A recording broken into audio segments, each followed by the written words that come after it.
Come on! What's going on? It's Sharky here, and it's just finished at the Cardiff City Stadium. Cardiff City 0, Newcastle United 2. What a fantastic second half by the lads. I'll talk about the second half as we go in this review. It was definitely a game of two halves. Rafa decided to play with the 4-2-3-1 formation. So the squad was looking like this. In goal, Rob Elliott, the back four of Yedlin, Mbemba, Clark and Dummett. And then obviously the holding defensive mids were Hayden and Colback. And then on one side it was Atsu. And then on one side, the other side it was Perez, which I was quite shocked about. Really playing Perez on the wing? That's rather for you. And then obviously in the midfield, obviously going to the attack was Mo Diame, and then up front was Darryl Murphy. Obviously there was a few changes to the game, few players, having a rest. Obviously Richie couldn't play because he was suspended for this game and the game against Barnsley, which to be fair, the lad's done great for us this season. He's not really needed, I would say. But it was good just to give some other players a chance to play in this game.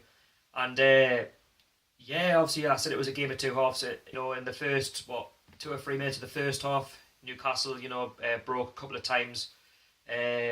Atsu and Colback went close. Well, Colback wasn't as close as Atsu, but a really positive start by Newcastle. And this went on for at least the first 50 minutes of the first half. They were really passing the ball about really well, and they really were breaking forward. But like I say, they were just lacking in the final third. And the real major incident against us for Cardiff was in the 19th minute when Cardiff had a set piece. That was a corner.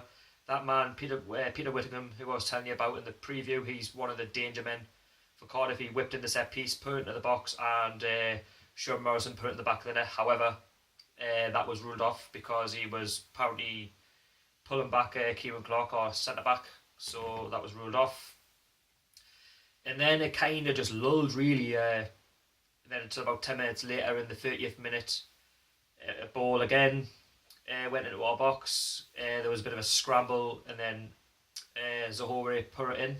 Basically tapped it in. Ruled offside. Not ruled offside. Ruled against them again for a foul. And then again, that's just the way it was. Cardiff, were kind of grown into the game, but they weren't really a threat. Just like we weren't really that much of a threat. Just lacking in the final third. However, there was a key moment in the 43rd minute when Perez received the ball.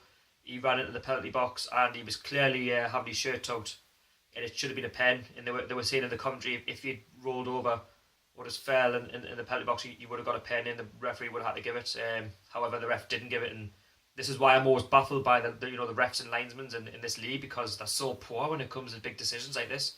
I'm not saying it because it's Newcastle and every club has it, but they've been really, really poor, and how he didn't give a pen was beyond me. I mean, they even showed in the replay, it was like that. You're like, come on, man. If you really want his shirt, just ask him for it. He'll give you it. But honestly, man, I don't know what do these referees actually see in the game, because they get paid enough, and this was a big game for us. But however, it didn't really matter because it was a bit of a boring first half. I'll be honest with you, I was kind of half asleep.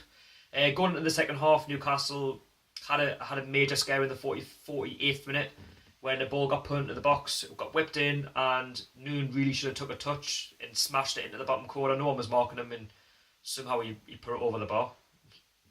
Really, that was really, really bad defending by Newcastle, and we should have been punished. However, we weren't punished, and you'd probably look back at that thinking, how didn't I score? It was a major let off for us. And then obviously, we kind of grew into the second half. I thought we were the better team, spraying the ball around, passing it, moving quicker with the ball.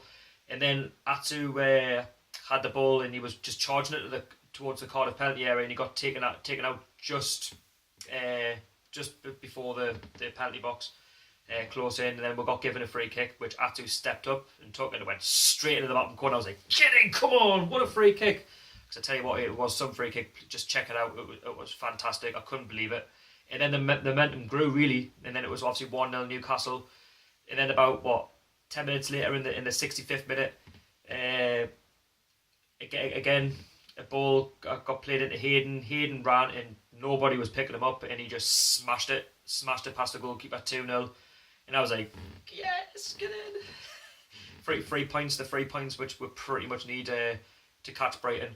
And then, it was after that, Newcastle had chance after chance after chance to try and get a third. And then Cardiff had a few of that, a few of their own, had a few corners whipped in. They probably should have had a pen around the 80th minute when the defender was felled in the box. But however, I wasn't bothered because we don't really get much decisions, so why should I feel sorry for them? Shelby came on. He was getting a bit of abuse from the Cardiff fans because obviously he used to play for Swansea. But like I say, the game just petered out. Newcastle were by far the better team in the second half, and Newcastle were worthy of that 2-0 victory in the end. And those 4,000 Newcastle fans that turned down to Cardiff were absolutely fantastic, shouting Rafa Benitez's name, all the Geordie chants. And I tell you what, it must have been some atmosphere being down there. I don't know what it is with me going to all the away games where we don't seem to win, apart from Wigan Athletic away. And then I missed Cardiff, and you have two of the best goals scored, and then we'll win comfortably 2-0 in the end. So, like I say, it was a fantastic result, and like I say, we obviously now have to watch what Brighton do, see if they can slip up. If Brighton do slip up, it'll go down to the last day. We've now obviously got 91 points, a point behind Brighton, so we'll just best hope it goes into the last day.